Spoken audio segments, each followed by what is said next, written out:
Hello, good afternoon and welcome. We are about to start the Wednesday, August 16th meeting of the Westford Budget Task Force. The first item is approval of minutes. I don't know if, thanks Jeremy for preparing the minutes. These are the minutes from July 26th meeting. Did anyone have any comments on the minutes? Erica? I just two nits. I think in the first paragraph, we were trying to update the charts for last night's presentation, which was to the boards as opposed to the retreat. And then also in the second paragraph, it says, it doesn't make sense. I think it's supposed to be, Christina was working with the departments as opposed to just Christina was with the departments. So I think it missed the words working with. So two nits. Okay, thanks. Good catches. If there's no other comments, then I'll entertain a motion to approve as amended. So moved. And a second. Second. All in favor? We can do it by show of hands, I think. Aye. Thanks. Next up, debrief from last night. Thanks everyone for being part of the meeting and being part of that discussion. Any reflections from what we heard? Erica? I thought that it was, I forget who asked the question, but you know, the school, $1 to $2 million, I think we need to have a good handle on what that really is. It didn't come across to me as to what that really is. And I recall that it was so I admit to asking about it a year ago, but not paying attention since then. And it started off as a feasibility study. And if it's a feasibility study, arguably, we're trying to find the feasibility of something and the answer could be no. So is this optional, right? I mean, that's an obvious question that both I and the public could ask. So, I think that we need to just kind of have that answer. Yeah, I had the same question. I'm interested in your take, Valerie. It does seem like that's more of a routine capital item, and almost everything else are things we actually have to pay for. Like we have to pay for the energy, we have to pay for the school bus increase. It seems like that's more like many other capital projects that the town and schools face. I agree with you. I felt like it almost stands out, but fits into our existing processes. So I don't know if there was something separate intended in a long ago list, or if it was just a capture, if it just kind of got carried over on that list from a capture of things that we know are out there. Do you know what I mean? Like if that's how that list grew and then we just put a number on it. But you're right that at least the schools have no intention of bypassing the capital process or anything like that. And so I guess the committee can decide whether that is part of the list or not. As for Erica, to your question, there's two sides of it. The feasibility part of it was to look at our existing buildings and decide if anything needed to make its way to the MSBA submission process. And so that we're waiting for the MSBA answer on that. And obviously those three options are, renovate, build, renovate, or do nothing, right? So there's always do nothing. And the other side of that, though, as part of the RFP was to put together a very comprehensive capital list. So I think that's where that item on the list really came from. I think that's what Dr. Chu's answers were regarding, and that you're right that it's confusing to label that as a feasibility study. So with all that in mind, I think this is probably we should just check in with Dr. Chu to make sure that reflects his thinking as well. But I agree that it's creating confusion. Yeah, I would think we maybe tentatively would want to remove it just because it doesn't fit really in the same category. But I also agree with waiting to discuss this with Dr. Chu. So if there was something that showed up there that was like a newly discovered, like emergency thing that we really have to do that we can't avoid, then I think it does belong on this list. But if it's sort of longer range improvements, it kind of looks like any other building capital project. I thought it was interesting how Scott Hazelton, who's an economist by trade, sort of positioned it I guess I hadn't really thought about the fact that so many of these things are really the consequence of inflation and the fact that we reached the end of negotiated contract periods. And when you renegotiate a new contract in an environment that's had inflation, it's going to go up a lot more than 2.5%. I'm not sure that it'd be interesting to see if that sort of resonates with people as we begin to talk with more people about what's happening here. I'm not sure he represents everybody, but it was interesting to me that that was his sort of digested summary, because that is what's happening. And if that's a way that people can latch into it and understand it, I don't know, we may want to make that part of our messaging. I have one more. Yep, Erica. I did talk a little bit to Dennis last night, mostly to apologize for not returning his call, but he mentioned to me that the state is like potentially shy $600 million, like, and that could affect state aid to local municipalities. So I wonder, is that something that needs to be on our list of potential challenges for FY25? Dan, I don't know if you've been monitoring that. Yes, I have. And the state can also cut funding mid-year too. They're called 9C cuts if the economy really takes a turn. We haven't seen that since 2008, I believe. But yes, we're usually very cautious with our state aid increases, usually around like a 1%. And if we get more, that's great, but it doesn't amount to a whole ton of money on top of it. So I don't think, between $30 and $60 a student is really like $135,000. So we're not talking big swings here like the issues we're seeing with our expense budgets. So, but yes, we're always cognitive of it.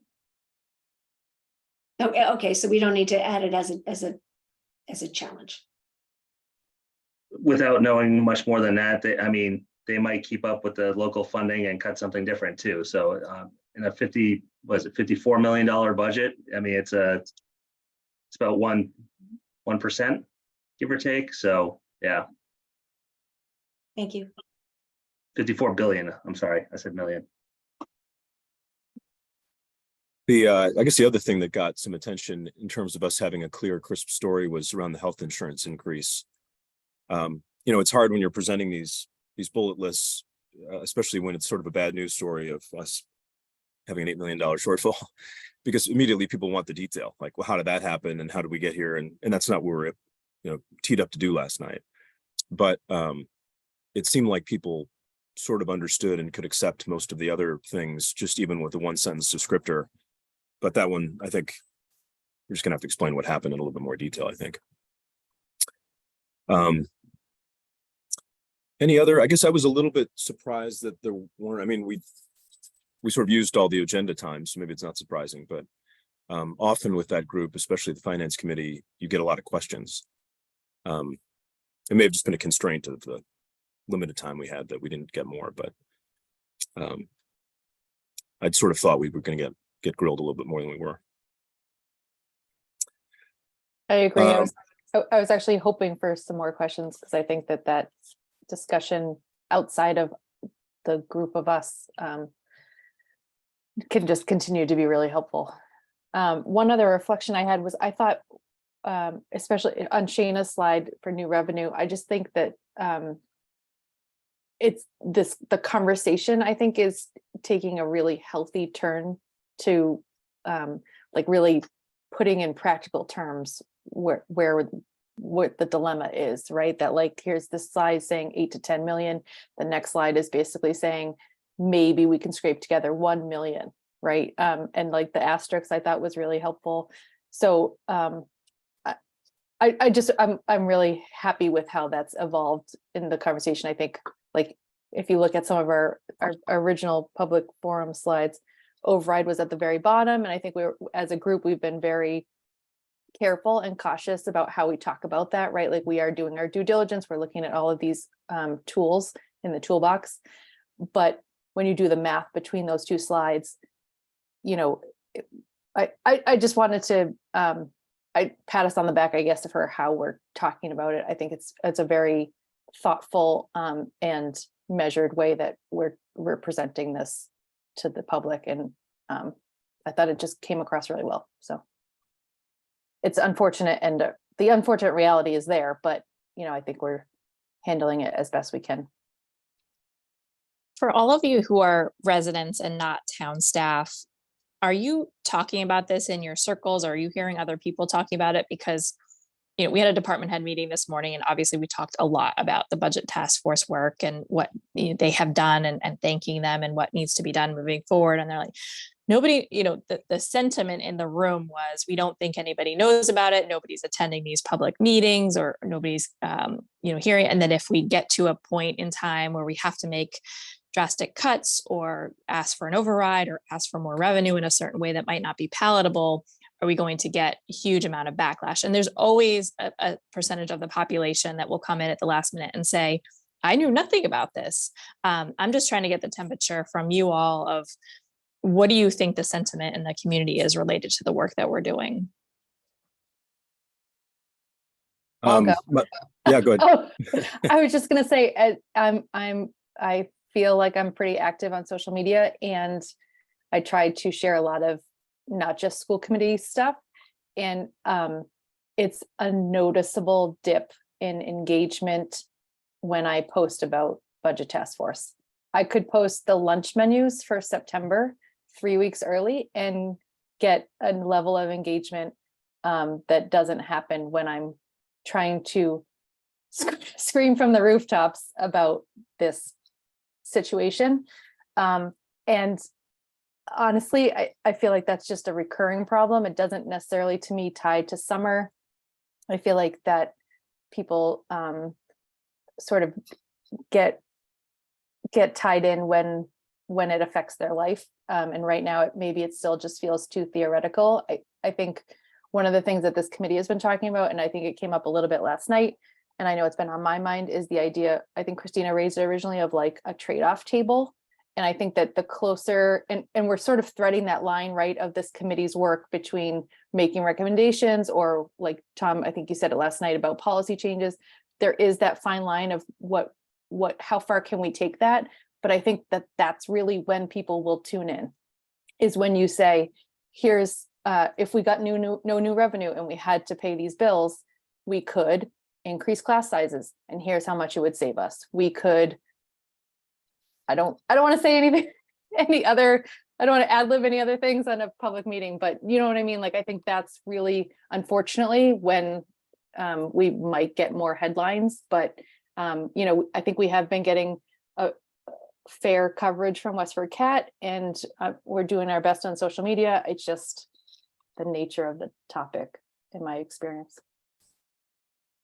Yeah, I think for those who were part of the last, I'm sorry, Shannon, were you going to say something? No, go ahead. I'll go after. Okay. For those of us who were part of the last override, I think the awareness is just very, very low, and the kind of required step at some point, if the powers that be decide that we do need to approach an override, is going to be to have sort of a campaign that gets this news out there in a really clear way. And it's probably, simplified to one, like a one slide chart that basically says, if we don't have new revenue, these are the things you can expect, they're going to happen, the kinds of things that Valerie was talking about at kind of a high level.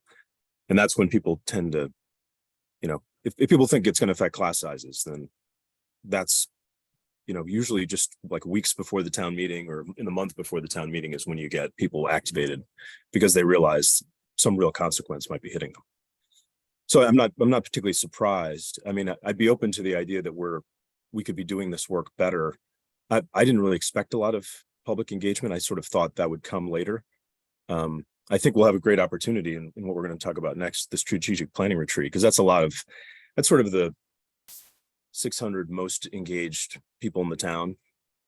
And that'll be a chance to make sure all 600 of them are aware that this is a real challenge and it's coming. So maybe the best possible place we could do that. Amy? Sorry, I think that there's a perspective in this town that there's money and that it's just not managed properly. And there's money. And I think being a part of this has been extremely challenging, because I think, everything where we look, I feel like we do things really well. And I think where we need to drive it home is some of the things that make us unique and why maybe there are different challenges. You know, our square mileage, our, you know, how spread out we are, our miles of roadage, those types of things. But at the end of the day, it's a beautiful town that we can be very involved with in government. But with a population has a lot of kids, and our kids' lives are very intense.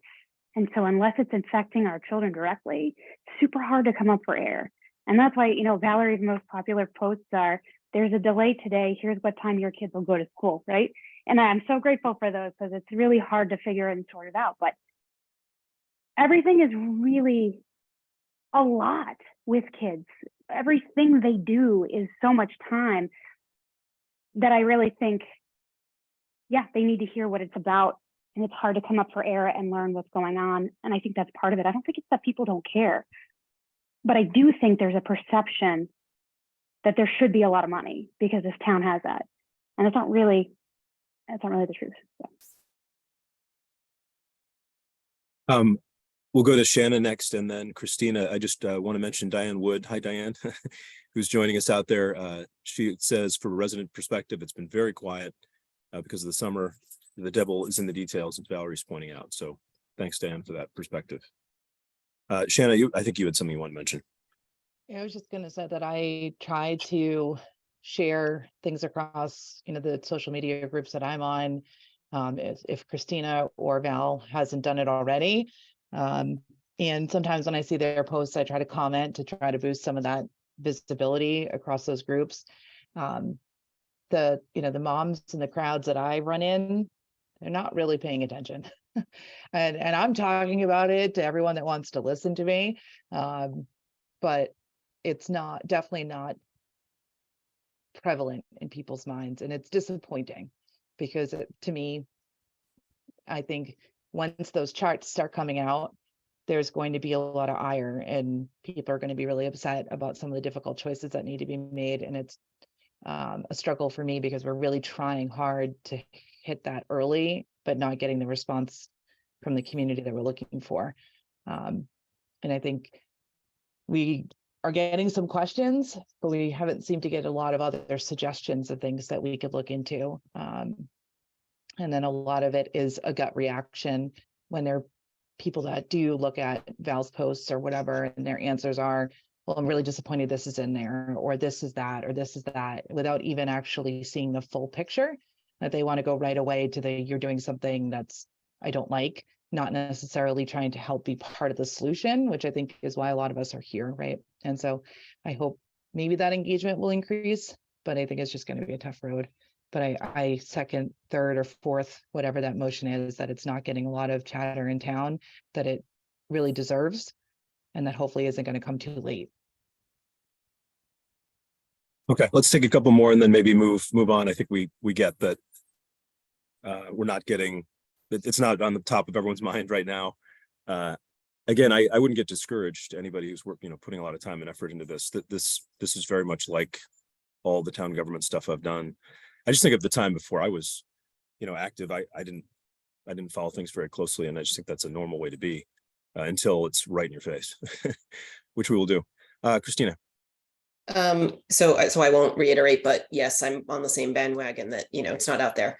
The one thing that I think, and I think somebody touched on this, is I think once we start really presenting some of these ideas, I think we need to make it really clear to people that, so I'm seeing a lot of differences I'm seeing differences and I'm seeing similarities between us and other communities. And I think sometimes people don't really understand that there are some things that Westford does that is not like other communities, like services that we provide or levels of service that we provide. But then there's other things where we're right in line with other communities. So I think that there's some way that we need to sort of get that across. And as far as the trade-off table that Valerie was talking about, I think what also might help is kind of like a trade-off table, but I see there being like sort of two different areas. I see there being this area of Westford does these kind of extra things that most other communities don't do. Here's the price tag for that. Here's what that thing means. and Westford residents, do you want to pay that price to have this service, or are you okay giving that up? But then there's other things that, look, here's this level of service that we provide. And if we cut that, now we're going below some potentially, acceptable level of what other towns are doing, if that makes sense. There's a couple of departments that I'm seeing where we spend more than the average. Maybe there's reasons, but I think we need to sort of articulate that, like, we're over the average in X department. Here might be some of the things that is why, and do you want to continue that, or are you okay giving that up? Yeah, it makes sense. Erica? I think this has been a really great discussion, and thank you for Kristen for asking the question. I think the question now is really what's next, and what do we do with this information? And what I've heard, and I agree, by the way, within my own group, and I think part of the issue that I'm seeing is that, and I think it's been touched on here, people will start talking about it when they have something to talk about.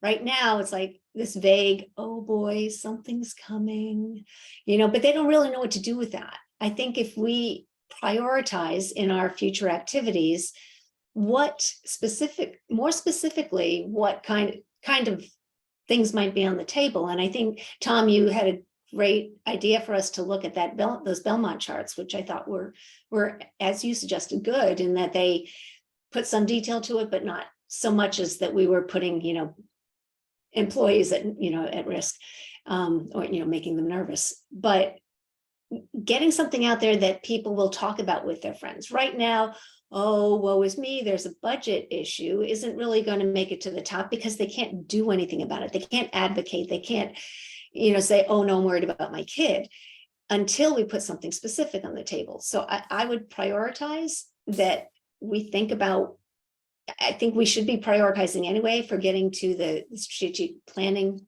retreat, which we're about to talk about. Anyway, what it is that we want to put in front of them, so it's socialized, so it's understood, so that we don't get a backlash when it comes out in a report or a presentation. So I guess that's really my point, is that, I think that we should focus now, like start talking now about specifics. What specifics will grab attention so that people will have something to talk about with their friends, with us, with the boards, etc. Thanks. Yeah, thanks, Erica. Valerie, and then we'll move on to the next topic. You're on mute, Valerie. Thanks. One idea I had about that ties in some of these themes about elevating the conversation and putting it more in front of faces is, and obviously this isn't my tool, but Kristen, your town manager newsletter, I was wondering if instead of sort of in your long form opening letter, that maybe we could start, and I know there's sort of only maybe 2 or 3 newsletters that this might affect, but maybe it could start to be similar to like the health department or the sustainability, where they get like their own page, and it could be like budget task force. And I know your deadline is sort of today or tomorrow for this month, but so like a low hanging fruit idea for that would just be to use like the 2 or 3 of the slides from our existing slide deck to just make it graphical and pull it out of sort of the long form letter. And I know that's still not as wide an audience as we are aiming for, but I think helps pull it out of that. And it's just another idea of how we're advertising this topic to get more eyes. No, I think that's helpful. And I know a lot of you have mentioned, parents and children in the school system. We also need to gear towards other residents that don't have children in the school system, people who are renters, elders, and the like. So the whole spectrum. I'll see what I can do. I'm working on the newsletter after this meeting, so try to pull something together. Okay, so problem and solution all in one.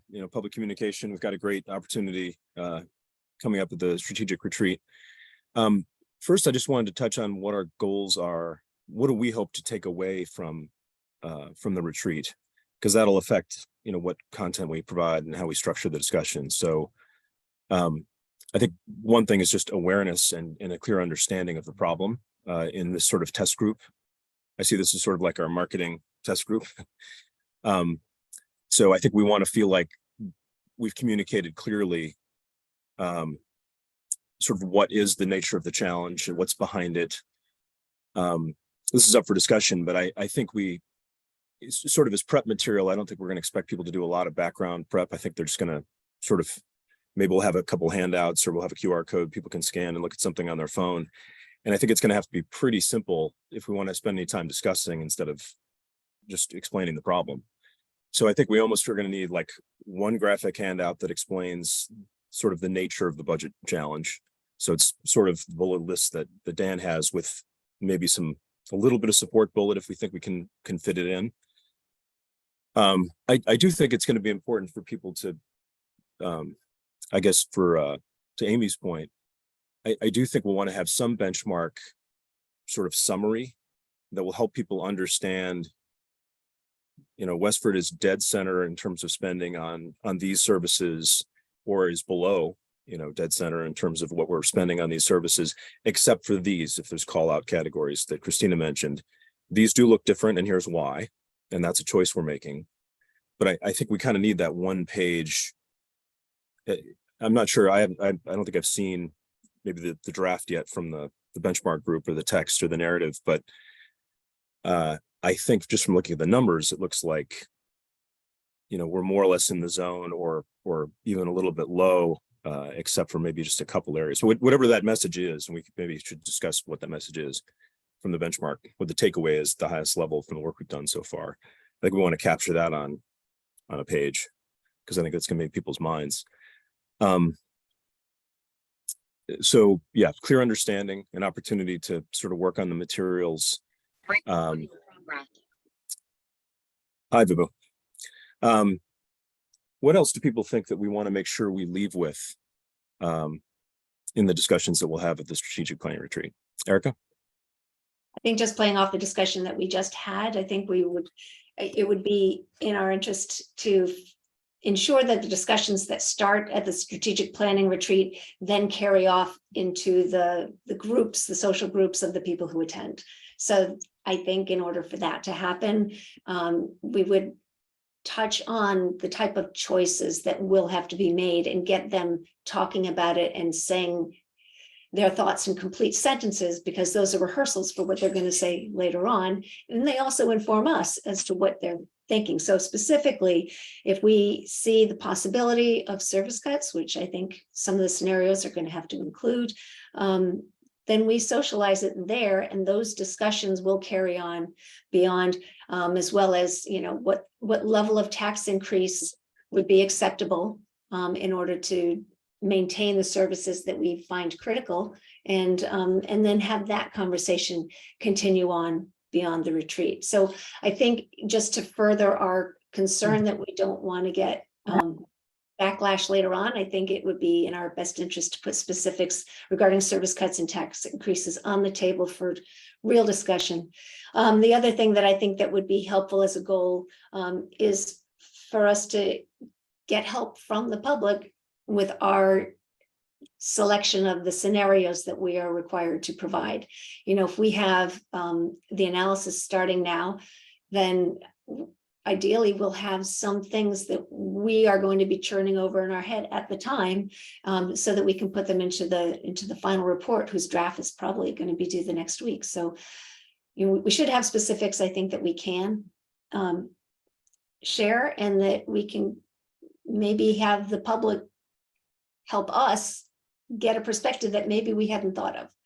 So those are the two goals that I think, both is furthering the conversation beyond the retreat and helping us with our choices. Yeah, both are really good points. And it suggests another thing that we need, which is, well, both those things are great. How do we get their input on how to better communicate this issue and raise awareness?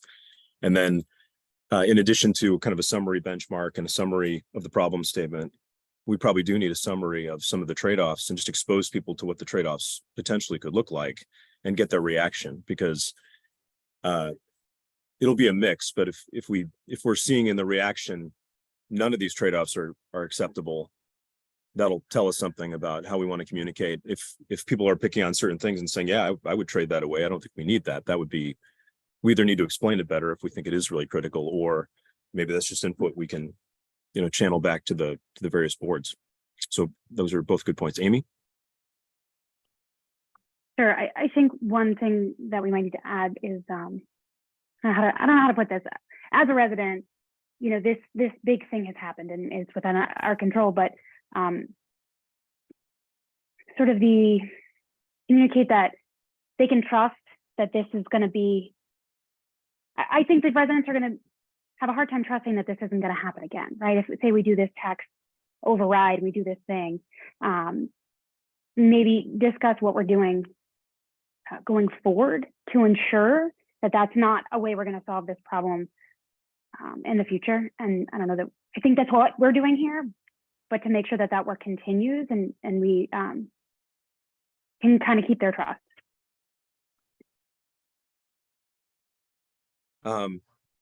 Yeah, that's a good point. So how do we, if what we're saying is basically, costs are accelerating faster than 2.5%, which is sort of the reality that we're facing, what will happen in 5 years? It's sort of a tough question, because if cumulatively costs do continue to grow faster than 2.5%, we will be back with the same decision in 5 years. So I'll have to chew on that, because I think you're right. People are going to say the whole issue around the teacher pay issue, because we didn't override focused on that. There were a bunch of questions like, well, wait a minute, didn't we already solve this problem? Why are we back? And how do we know we won't be back again? So yeah, I think those are natural questions. We'll have to think about how we want to talk about that. Dan? I think we should emphasize that we're tasked with providing a 5-year outlook, right? So by definition, we'll be providing more than just next year.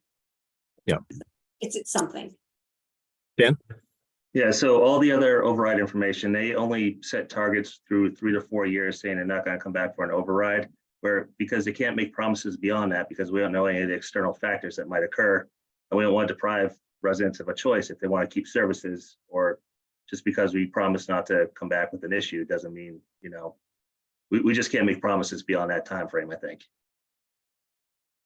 Yeah, we talked in an earlier meeting about, I think it's called the Arlington model. There are some towns that structurally have taken on the fact that their costs and the services they provide are going to grow faster than 2.5%. And so they will come back every 5 years, and they set that expectation. Now the size might be different depending on the circumstances, but they've just made that part of their routine, because Prop 2.5 kind of forces you into that. You can take the position that Prop 2.5 sort of forces you into that position if you're in an environment where inflation is over 2.5%. Dan, do you still have your hand up? I do not. Okay. now it's gone. Okay. Well, let me float the idea that I think sounds like where we're heading for the strategic planning retreat is, what's the materials we want to have as either virtual or physical handouts, and what prompt questions do we want to have for the discussion? In previous discussions, and you may have covered this while I was away, are we thinking that we're going to have basically facilitators that will spend, so if we have, let me ask Kristen again, how long is the block that we have in each of the sessions, Kristen? Sure. So it's about a 40-minute block. Okay. We went and visited the site last week, and seeing that half the tent will likely be talking about MBTA communities at one of those blocks. And then at that same time, half of the group would be on the other side of the tent talking about the budget task force. With the amount of facilitators we have, the facilitators will probably have to bounce between 2 to 3 tables. So we really do want to have documents on the tables that is a little bit more self-guided if possible. There might be an opportunity at the beginning to do some opening statements, but from what I'm hearing in the past is that noise was an issue. So having smaller groups is better to facilitate discussion, but the facilitators may have to bounce between, again, those 2 to 3 tables based upon the availability of people. Okay. And it sounds like we're not thinking that we're going to do like one session and then have the speakers switch and do another session. We're going to basically have one long block through the 40 minutes. So one long block through the 40 minutes and then a swap. So we'd be doing it twice. Okay. Okay. So Amy, do you have a point?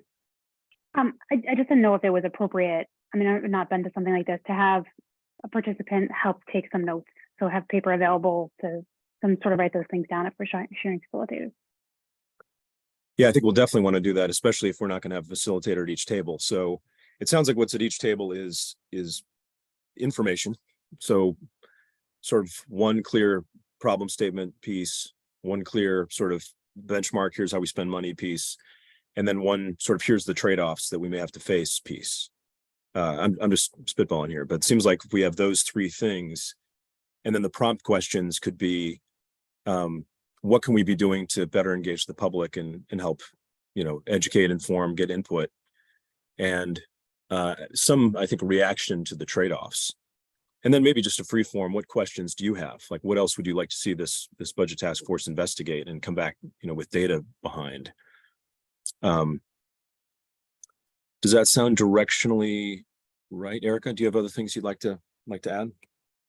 I was just going to play off your idea about the scenarios that we, if what we're hoping for is that they're going to be active at the table doing something, we can come up with maybe 10 scenarios and say, how would you prioritize these? And then later on, we could do some sort of ranked choice voting to see what seems most palatable. And that would keep them busy and that would prompt discussion.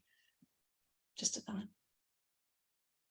Yeah, so that's a good idea. I wonder if we can simplify it enough. I mean, the reality is there'll be any number of combinations that could be created to, as a path forward, but maybe we can create a couple scenarios to focus discussion. So I like that. Vibhu? Just want to know how many people usually come on this, and is there an opportunity for doing any kind of gamification? Just what Erica was mentioning, where they can pick the scenarios, we can get an idea which scenario most of the people are picking, etc. So how many people usually are there?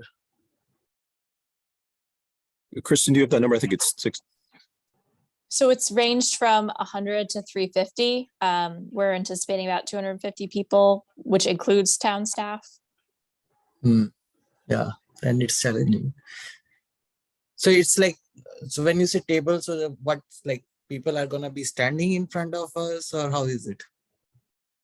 It's People will presentation. be sitting at a circular table. And Okay. so a good visual is you've got 8 to 10 people around a table. They're gonna be handouts, there'll be pieces of paper. If we want to make it a little bit more current, we could have a QR code people scan, and maybe they could go to a live poll at the end. Mhm. I would need a little bit of help setting that up, but if someone has those skills. Yeah, I can help, and means once we have clarity, I can think of some gamification around.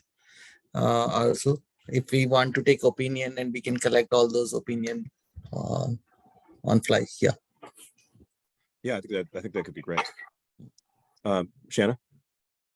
I now just reiterate, I agree with both with Eric and Vibhu say, I think having something, especially for not having a facilitator at every table, that's like a takeaway for us, whether that's an electronic, some sort of form filled out, or whether we have something that's a literal, I would scratch this, check this, scratch this, that can be kind of handed back to us that we could digest later, I think would be extremely helpful, because I sense that it might be a little chaotic and we might not always have somebody present at a table. So if there's something that they can like turn into us as like our homework in a way, I think that would be super helpful. Okay, good. We'll pursue that. Erica? Yeah, just playing off Ubu's idea about the gamification. One thing that they use in classrooms that we actually have available to us to get a sense of the room is clickers. And my Google is talking to me about gamification. So, and we have those clickers. I mean, it just occurred to me, so I don't know how to use them. But if we want a sense of the public, and I think that's one thing that our goals are dictating, there may be a role. That's all I'm saying. Yeah, I'm thinking of Google, since everyone won't be at the same place at the same time, it might be hard to do a real time. Like, okay, now everyone, vote A, B, or C on something, and everyone clicks, and then we move on to the next. I'm thinking more like a Google poll that Yeah. people could go to, and so whatever pace they're at, they could, fill it out as they go. Valerie? I just wanted to reiterate to the idea that we can try to recruit some helpers, right? Either from town staff or from our 3 boards of people who have been following along and could help facilitate, so that to me, the ideal would be that we at least have one body at each table, right? If someone's comfortable. But yeah, just we can try to find some more numbers. Yeah, that's a good idea. Christina? Yeah, also, so if we have an idea of how many tables, I could second that. I can kind of, try to look around for more people that would be in a position to help, that, would kind of understand what's going on. I love the idea of presenting people with a handful of trade-offs or whatever, so they can look at something real and decide, how would I feel if this went away? How would I feel about paying more for this? Whatever the trade-off is. I'm a little, I don't know if the right word is concerned, but I'm thinking, how do we get to those items? I have a bunch of things kind of swirling in my head and on, several different note areas, but I think we need a real discussion on what those, I'm going to throw in a number, 4 or 5 things, or, however many we decide, what those are actually going to be and how they're going to be explained, and, sort of the details of what those things look like.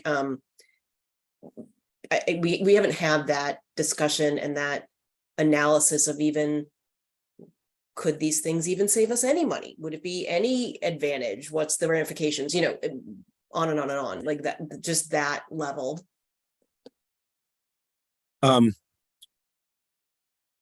maybe we can talk about how we get to sort of how we talk about the trade-offs and what they would be. I don't know if everyone had a chance to look at the Belmont deck in the past 24 hours, but what I think they do well is they basically came at it from sort of a higher sort of mathematical level, like this is what would happen if we, had to address let's call it an $8 million or $6 million shortfall without new revenue. The consequences would be, we would have to have fewer educators, so there'd be larger class sizes. You'd have to cut all kinds of special programming. You'd have to, reduce coverage, in the first responder base. And so it's basically, you're talking about the impacts people are going to experience, not like the names of employees or something that are going to be cut. Like, here's the service that I value now that I will no longer have. And I think I can take a crack at that. And if anyone wants to help me, that'd be great over the next week. Because I do think you're right. We are going to pretty quickly have to get to what are these trade-offs and what is the impact going to be if we, at the far extreme, need to meet these challenges with no additional revenue. So if people like that approach of focusing more on kind of a 10,000-foot view and the services that people might potentially lose, as opposed to like a very granular kind of bottoms up, like it would affect, this many people in the public safety area and we'd have to do this. I mean, I don't think we're going to get, there's a huge amount of work that would have to go into figuring out what the best optimal set of trade-offs would be at that very granular level. And I don't think we're well equipped to do that. So I guess my push would be to try to take that higher level that I think you see in the Belmont documents. And I'm happy to make a draft that we can talk about next week if people are comfortable with that. Dan? So I have the slides I think you're talking about ready to go. Want me to put those on the screen? Sure.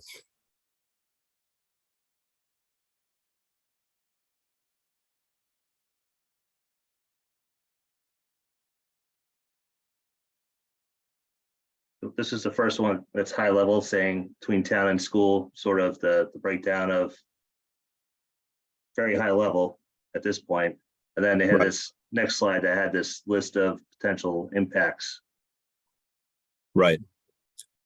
And then they do in some cases list specific departments and people, which I don't think we probably want to do, or at least I wouldn't start with that. And then in future slides, they do in some cases talk about services, like here's some of the things you might lose, here's a consequence of what might happen. So I would do just what Dan has done here. I would sort of mirror this but at least as a first cut for our discussion, I would keep it all at the 10,000 foot view as opposed to what they do here, which in some cases is go right to, we would have to cut this specific position, which, you know, at the town, if the town decides that we need to pursue an override, there'll be, you know, much more detailed presentations that could come up. It could be that the boards decide that it's important for communication to actually build out this very granular look of exactly what they would do in the circumstance. And this presentation is actually what they gave, I think, at the event, like communicating after they'd already decided to go for an override right up to the event. This wasn't sort of a budget task force style presentation. Shannon? You know, we talked a little bit last week about asking the departments for some assistance in helping generate something like this, you know, again, at a higher level of what trade-offs could they, you know, offer up, right, that we could utilize to try to start piecing this together. So I think that Kristen and Christina were working on that, but I will let them speak to that more. But I think that information is, to us, I think is just, we can start guessing, right? But if the departments can start giving us some of these things, like if I had to make some difficult choices, these are the kind of things that would happen. Like you're saying, Tom, you know, fire station coverage might decrease. Again, very high level type trade-offs that we can start talking about. But I do think we definitely need some help. So a draft, I think, is great, Tom, and hopefully maybe we'll get some stuff from the departments that will help us as well. Yeah, so I guess I would suggest we do it from both sides. I mean, for those of us that have been through the exhausting budgeting process many times, I think I can come up with a pretty good first cut, but I would love to get whatever input. It's a little bit difficult. I don't know if you've ever done these kinds of, you know, in business, you know, like a cost down, your business hits a shock and you have to do a reorg. And it's just so scary for the departments to tell them they have to cut their own hair. Like, to give them the assignment of coming up with this is just really difficult and I think mentally cruel. And so I don't think I think anything they can share is great. But I wouldn't put the responsibility on them to sort of lay out these trade-offs. I think the math is sort of inescapable. I mean, it'll be easier to react when we have a draft next week, so we can talk about that. But I think we can do a pretty good. Just Tom, because you weren't here last week and maybe others might not know, there was a directive that went out on earlier this week to department heads, and we discussed it in great detail this morning at the department head meeting. And I urged everyone to watch the budget task force presentation that was given to the select board last evening, just for additional context. The directive was to look at what can you cut of 6% of your fiscal 24 budget. And the reactions were pretty visceral, which you would expect, right? So I had said that I was going to come back to this group today to kind of get a little bit more direction of what you actually are looking for from the department so that they can have a clearer sense. It also mixes with the budgets are actually due today for fiscal 25. So we're very clear, go forward, do your fiscal 25 budget, keep this very, very separate. And then if there are any ideas for cuts or to help us tell the story, it's really more about storytelling than anything else of these are the trade-offs and these are the choices that we're going to have to make. So by the end of this meeting today, I wanted to just get a little bit more clarity that I can share back with the department heads of what this committee would like or would need from the department heads. It might be a little bit better if we gave them something to react to and comment on. So for example, if we make a Belmont-like summary that basically says, here's the inevitability of the math, you know, we'd have to take this much out of at a high level, here's what would happen. That would inevitably, you know, turn into, you know, higher class sizes and smaller numbers. There's sort of a natural logic to the way that it's laid out. And then they could, and there is sort of a list of services that would inevitably be impacted if we didn't have, you know, all the resources and people, because if that's the decision that the town makes. They may have some great insights. They may say, well, you know what, you know, here you've looked at, you know, police coverage, probably wouldn't make the trade-off that way. We might rebalance this way instead. And I think then we can, I don't know how other people feel. I feel like we kind of have to decide exactly what we want in draft form and how we want to communicate, and then they can react to that. I think if we just give them a blanket assignment, like, you know, come up with a solution, it's going to be very difficult. And not very cohesive. So I think the other side that we need to talk about as well is, the school side, and Dr. Chu's not here, so I won't put him on the spot, but how is he communicating this to his staff related to their budget development and the requests that are being made to the school side, so that town staff doesn't feel like they're the ones being singled out, that it's also across the board. As I know, this committee has been very, very focused on, this is not town versus school. This is a unique, united approach on both sides.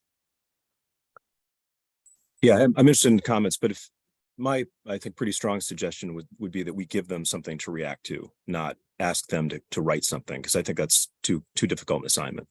We really need to decide what we want, what we think is going to be most effective in communication. And then we can get their help in making sure it's clear. But I guess I would prefer, my proposal would be that we belay any specific requests to them on this topic until we can come back and say, here's how we're thinking about communicating with the public.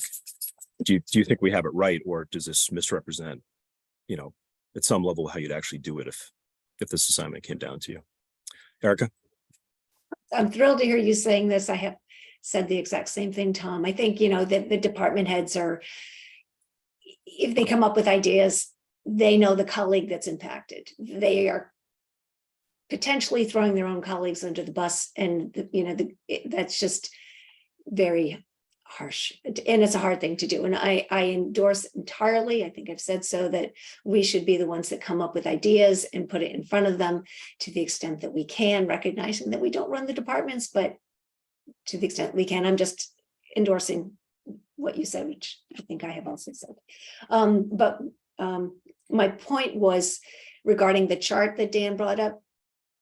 He showed a level of detail at the bottom. I think it might have been said that we don't want this level of detail, but I kind of think that we do want that level of detail, with all those question marks saying, this isn't coming from the department heads. This isn't a done deal. This isn't something that we're truly going to do necessarily, but recognize these are the services the town provides.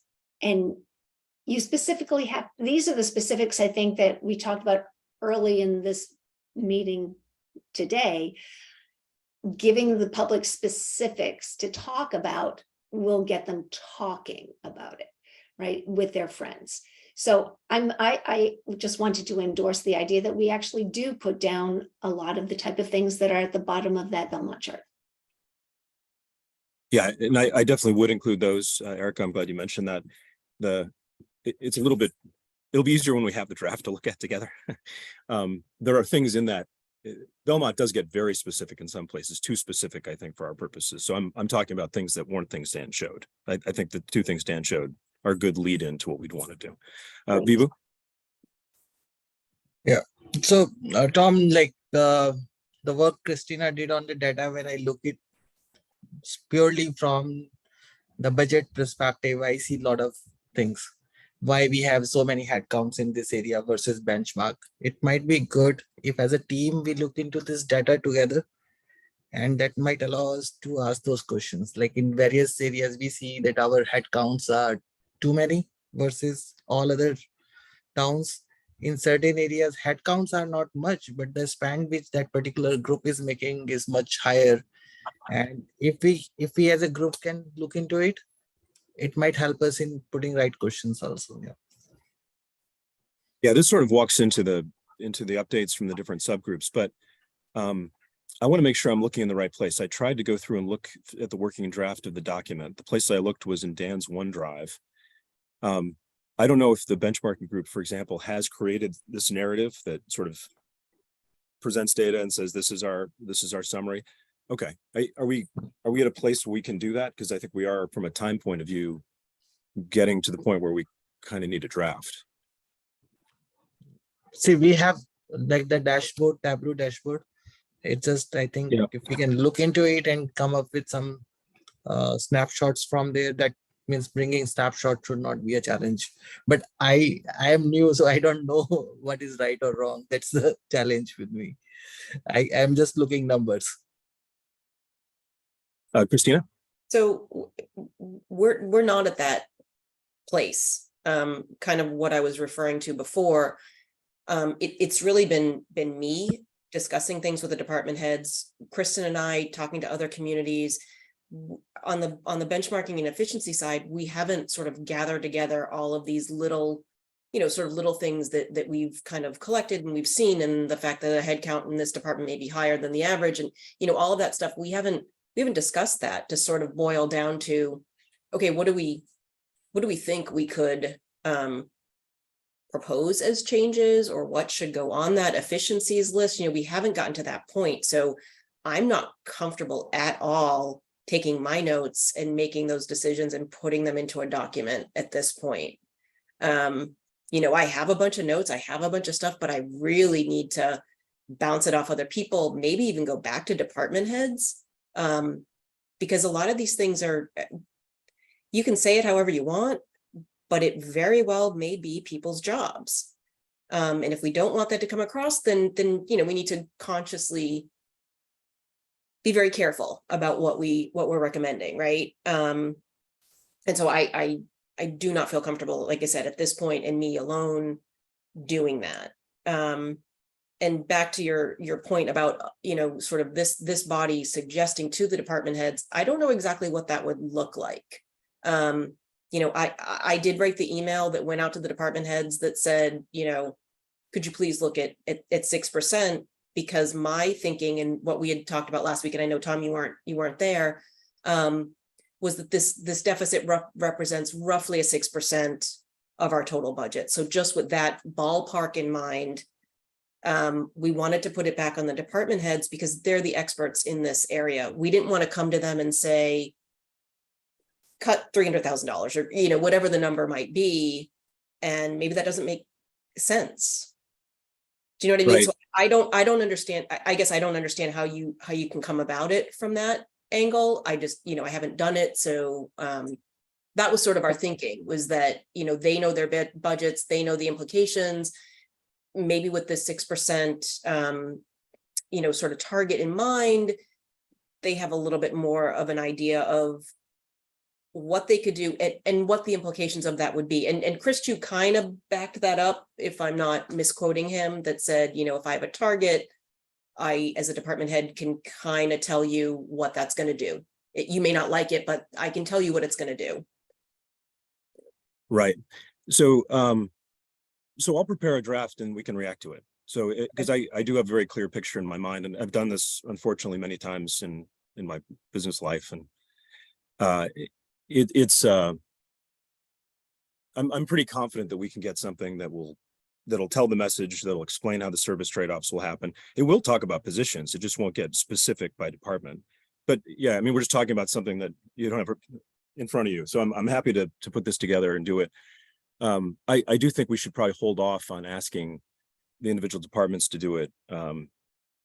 Just because, I mean, also from a board's point of view, I mean, I wouldn't, if I was actually going to do that, I would never start by just asking everyone to make an even haircut. I think we'd have to do some kind of big rank choice priorities, because some things we wouldn't cut at all. And some things we might have to cut a lot more. It wouldn't be like everyone take a bite in exactly the same way if you were actually going to do this.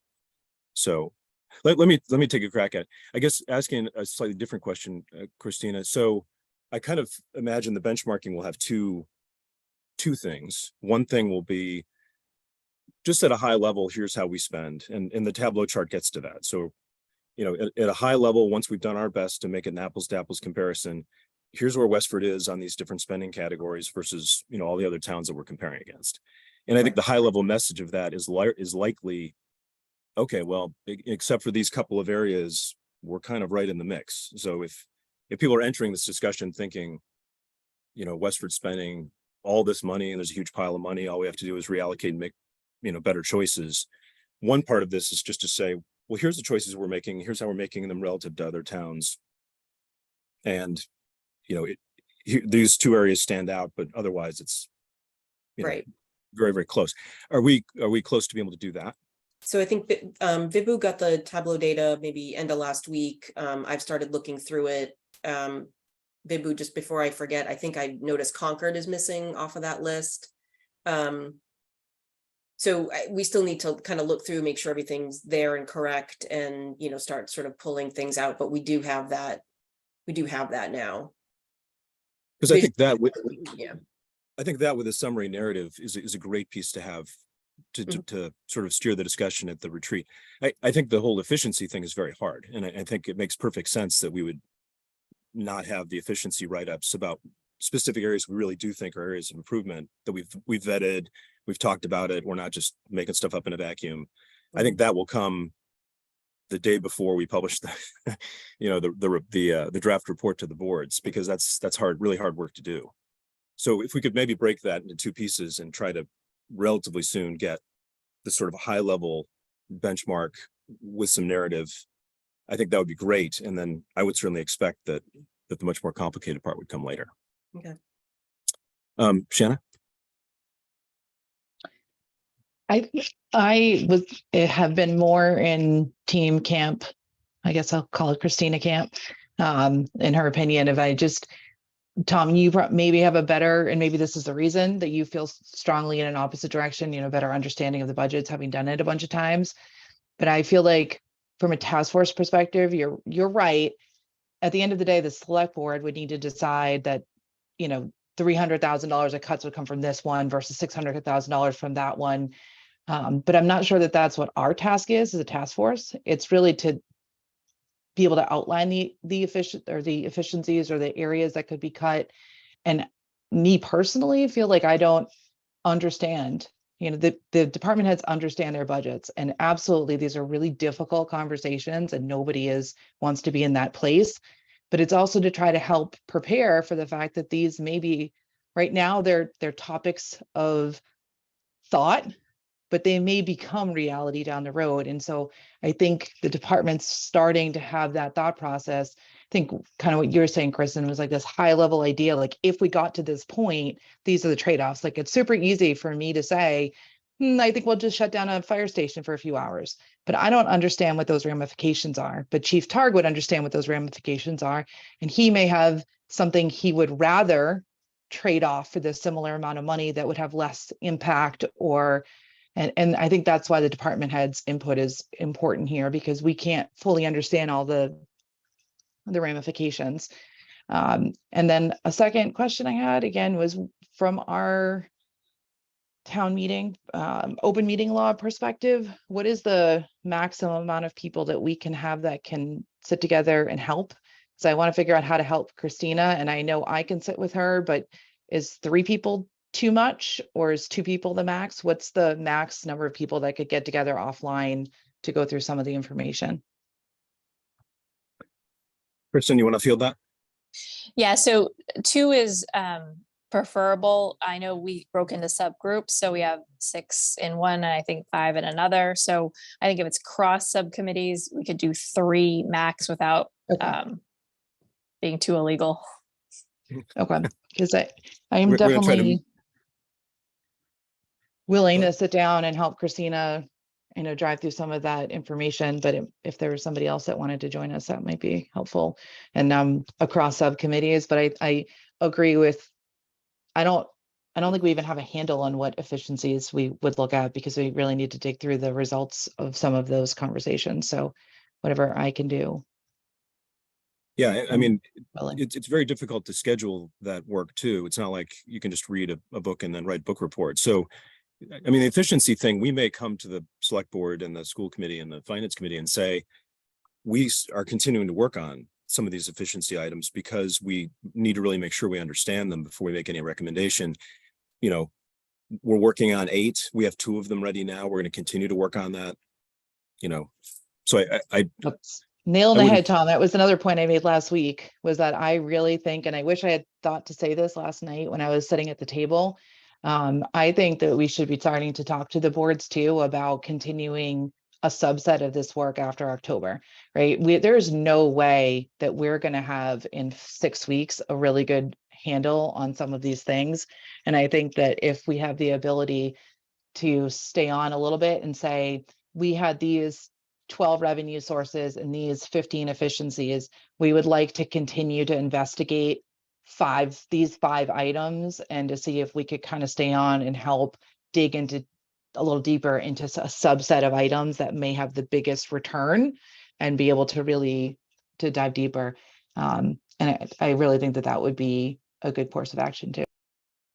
And just to react to your other point, I definitely do want to get the department head's reaction. So I'm not suggesting that we don't get it.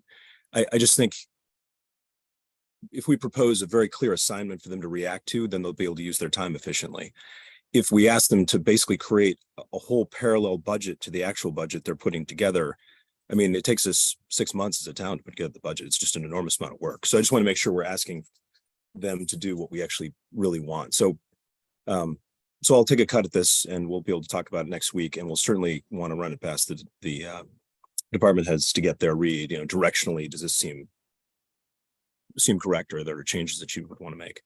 Valerie? Tom, I think just before, can I just Yep. piggyback on what Tom just said? I think that's really important that the department heads got this cut 6% and they're all confused right now. So, I think the school got the same directive.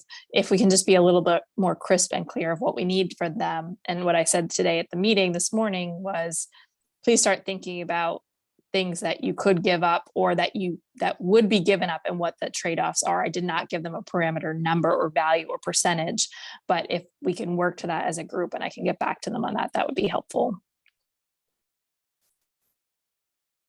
Valerie? I just wanted to, I guess, elaborate briefly on what the benchmarking side has looked like. It's a very iterative, complicated, nuanced process, right? Like, I mean, none of this is really apples to apples. I know Christina did a lot of it manual and before the Tableau was working. I relied a lot on the Tableau for the school data, but it's like, sure, you look at like this bucket that might be higher than someone else's, but then you have to dig into it iteratively or try to reach out to someone in that district. So it's not for lack of trying that we're not at a draft report point. I know there's been a lot of work happening. And so I just want to bring that up to speed, that it's not as maybe cut and dry as some of the other chunks of the report. And it just will take a little bit more time to dig through. Yeah, I'm definitely sensitive to that. I mean, the new revenue stuff. I mean, first of all, Shannon did most of the work, but yeah, I mean, that is a much clearer assignment and you're able to cut and paste from other people's work much more easily. So I know that takes a while. I think the benchmarking thing is really going to answer two questions for the public. One is Westford an outlier in how we're allocating funds at a high level? And I think there are people who make that claim. Lots of people I've seen in many forums say Westford is allocating funds in a way that's really, really different from other towns and in a way that needs to be corrected. And so I think this first sort of high level benchmarking that I know everyone's been working hard on, I think that does get to the question of like, how do we look relative to other towns in terms of allocation? And I think we look pretty much like the other towns, but I mean, we'll take a good look at it. And if there's places that were an outlier, we should definitely, highlight those. And then the second question is much more complicated, which is, are there opportunities that are good best practices in other communities that we can learn from and adopt to achieve savings? And that is such a bigger and more complicated piece of work that, it makes perfect sense that we may be 20% done on October 1st with that, or 50% done, or something that, that would make perfect sense. I feel very comfortable explaining to the boards that work needs really careful scrutiny, and it's going to take longer than we have. Okay, let me back up a little bit and see. So it sounds like we've got a good approach to the strategic planning retreat. So we're going to get some facts in front of folks, and it sounds like we'll see. We'll have a clear problem statement, and Dan and I can work on that. I think Dan's already basically got that. If there is an opportunity to do this sort of high level benchmarking, I think that would be very helpful. If we can't do that, then we won't have it. And then I think sort of a high level series of trade-offs that this might trigger if we're forced to address this challenge with no additional revenue, I think is an important thing for people to have. We'll have to have a way for people to take notes and share. Hopefully we'll figure out a way to do an online Google poll, because I think that'd be cool if people can scan a QR code and get in there and fill out the poll while they're there. And hopefully we'll leave with some of the great ideas that people brought up in the beginning. Hopefully we'll leave with ideas for how to better communicate this to the broader public. We'll get a good sense of how have we explained the problem clearly? Is there more work we need to do? We'll get some sort of reading of the trade-offs and how people see the trade-offs. Yeah, so I think if we left with that, I think we'd feel like it was a very successful event. I don't know, before we move on from that, and then I guess the specifics, I'll work on the deliverable, the materials that we actually want to have out for people, and I'll definitely ask for help for those. I'd love to help with the summary document. I feel like that is right in my wheelhouse. Okay, great. Well, I will definitely ask for your help there. I'd love to help with the scenarios. Okay. Well, let me, how about this? Why don't I try to make an outline, and then I can circulate it with you, Valerie, and you, Erica, and maybe the three of us can work it from there to get to the deliverables that we want to have on the table. Vibu, if you could help continuing to think about the gamification side, or at least the ability to get people to an online Google poll or something, I think that could be really helpful. And if everyone could talk to your various committees and see from the people who are going to be there, who would be willing to be kind of a deputy sort of helper at the table, and maybe we can have a huddle meeting with them before we start and just say, here's what people are going to be seeing. Here's the place, here's the kind of input we're looking for. Here's how we expect the 40 minutes to evolve. That way, at least we'll have someone who's a little bit more read in at each table. I think that's a great idea. Okay, any other thoughts on that? I think we have a couple more meetings between here and there. So next time, I think we'll have a clearer, we'll be into the work, and I'll try next time also to have this sort of high level Belmont-like approach to sort of what challenges we'd have to face and what trade-offs we might face if we had to face this budget challenge with no additional revenue. Erica? Yeah, not specifically on the budget retreat. I just wanted to make everyone aware that Dan and I are going to be meeting tomorrow to go over the challenges and trying to get them initially into the model and getting some output. So there will be, a couple of charts that'll kind of show the gap and the dispersion around the gap, so that we have a better sense of what our target is. So I just wanted to make everyone aware of that. Okay, thanks. Valerie? Two quick things. One is something I admit I haven't opened up the draft report. So if it's in there or taking shape or something, I apologize. But where is, because when I think of benchmarking, right, like I'm sort of driving some of the school work and Christina's driving some of the town work. And one question that I keep hearing chattered about in the community is still that question of how has the pie been split historically, and how does that compare? And I think we've struggled with sort of how to make that an apples to apples comparison. And it's not clear to me who will create that, or where that analysis will come from, or a chart or a narrative or something. So just bringing that up again for some oxygen. And then the second thing I was going to say was, I think at least on the school side, I'd be ready to share some of the, like you said, high level, how do we line up for by function codes or whatever with our comparative districts, if that's something that makes sense to be on an agenda, or if you just envision that being in a draft report that everyone individually lays eyes on. If you want to just.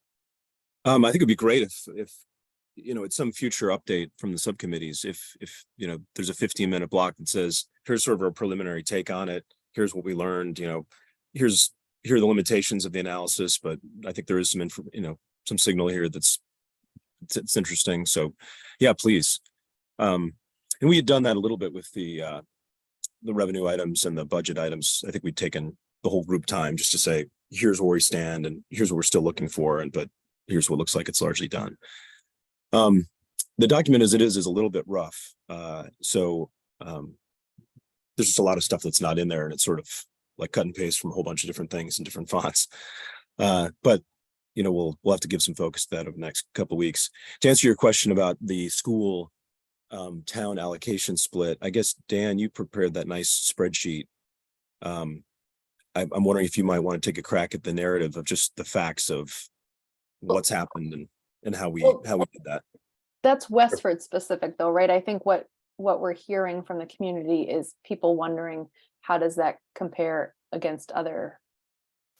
Right. I think, And like, I'm looking at how does the school department break down comparing to other districts? And Christina's looking at the different buckets of town departments, but there's no like holistic view of like, how is Westford's, and I hate to say like town and schools split, but that's another piece that I'm missing, unless I'm explaining it wrong or someone. no, don't know. you're right. I Okay. think there's I two can't different, tell from the there's two different questions that are posed in the draft document now. One is within Westford, how's this change been over time and the allocation over time? And then the second question is, how does it look relative to other towns? So I guess what I'm hearing is that there's nobody yet has the assignment of sort of trying to get to an apples to apples of what, because you can, every town has the one line item, which is education, but it could be the different towns. Like we put IT, some of the IT expenses that really are for the schools in another place.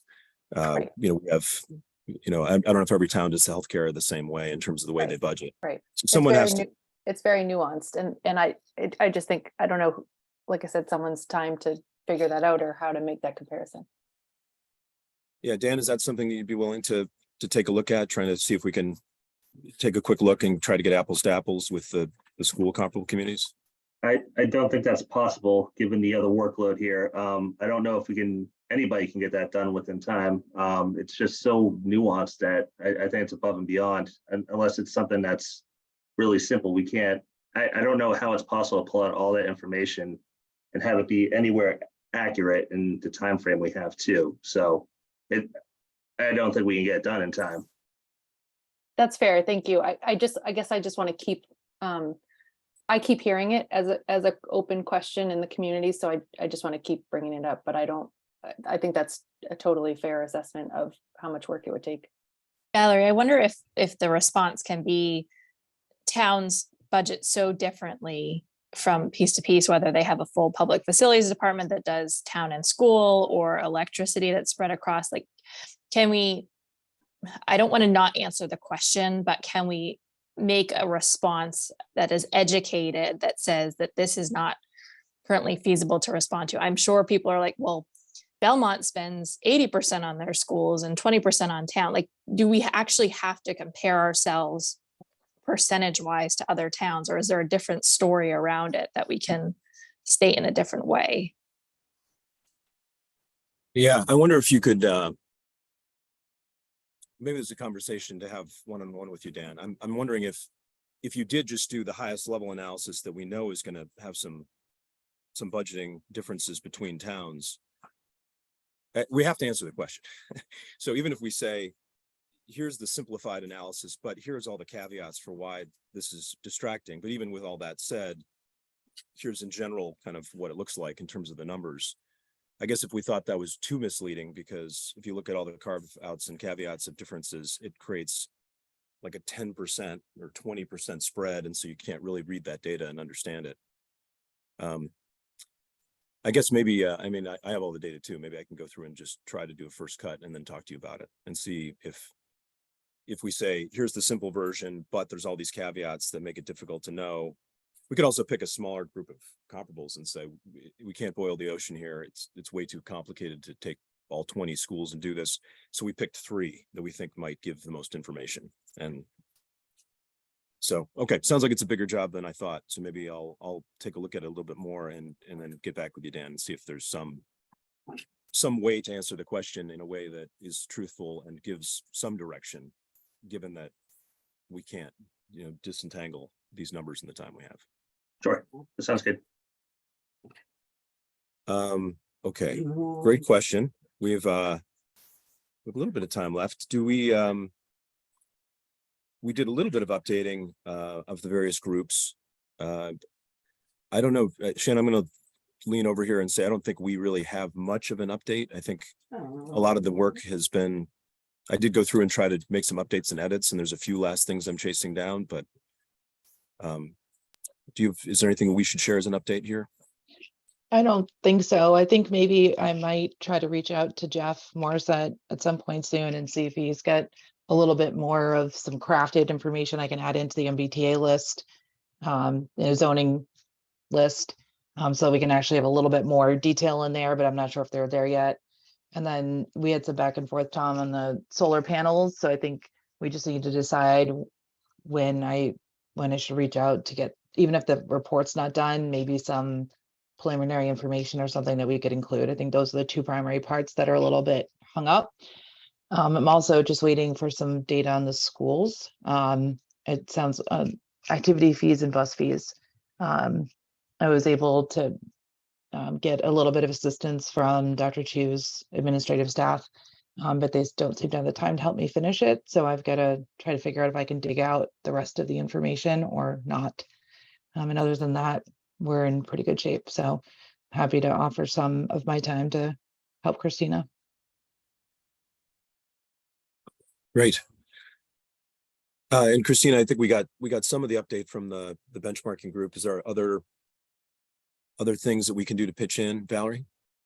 Yeah, I would share. I spent the morning with, so every year before school starts, all the district leadership get together, all the principals, directors of departments, and curriculum coordinators. I'm trying to think of who else is in that group, but they do like a 2-day retreat, basically. And I was there for the morning today, and we shared the slides from last night and walked through those. And I gave a sort of a quick overview on my data, my sort of the school benchmarking set against START and adjacent districts.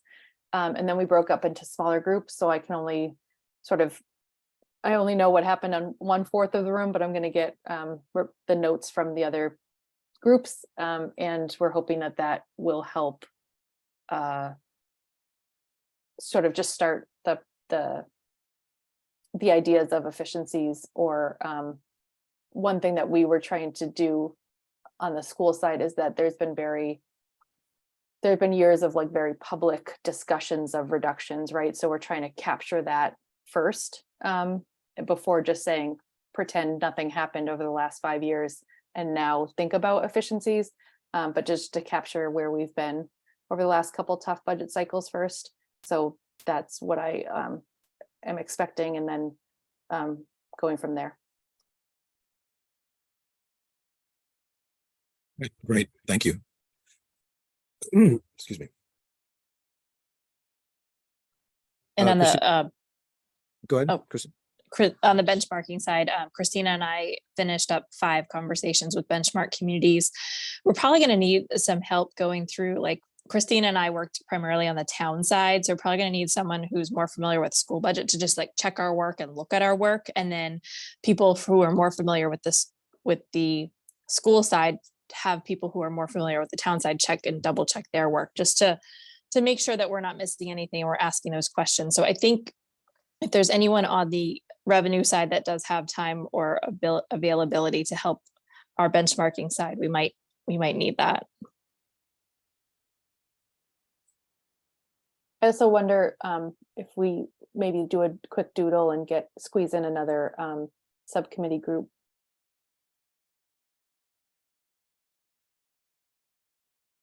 Yeah, that makes sense. It sounds like Shannon's has some time and availability, so maybe we can move her onto the benchmarking team. She's got an amazing ability to do a lot of work.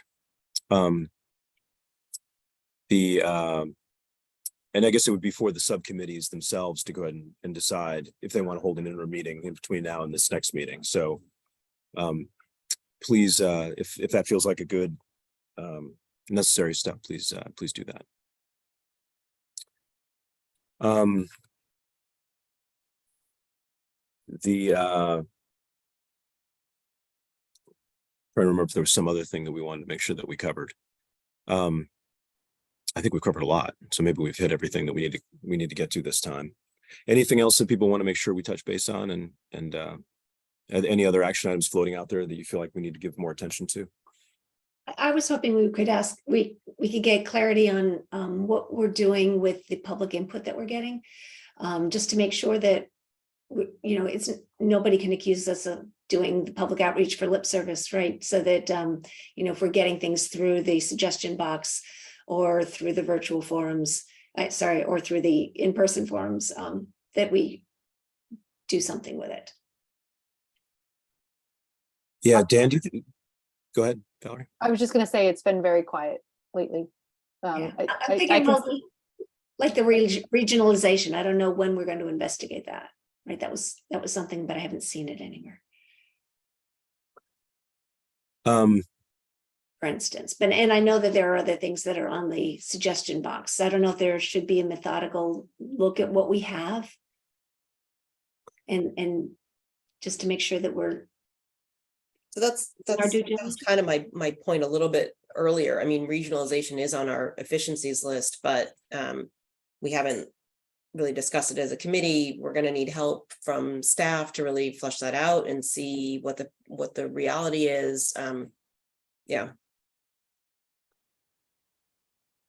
I guess I'm not really thinking just regionalization, though. I'm really thinking making sure that we do our due diligence for all of them, just so that we are assuring ourselves that we are reaching out to the public and using the inputs that we get. I can pull out all the feedback and send it over to you, Erica. Okay. I think that's a great point. Maybe Dan, could we add a public input standing agenda item to our agenda? So each time we meet, we can say, have we gotten any input that we need to make sure we register?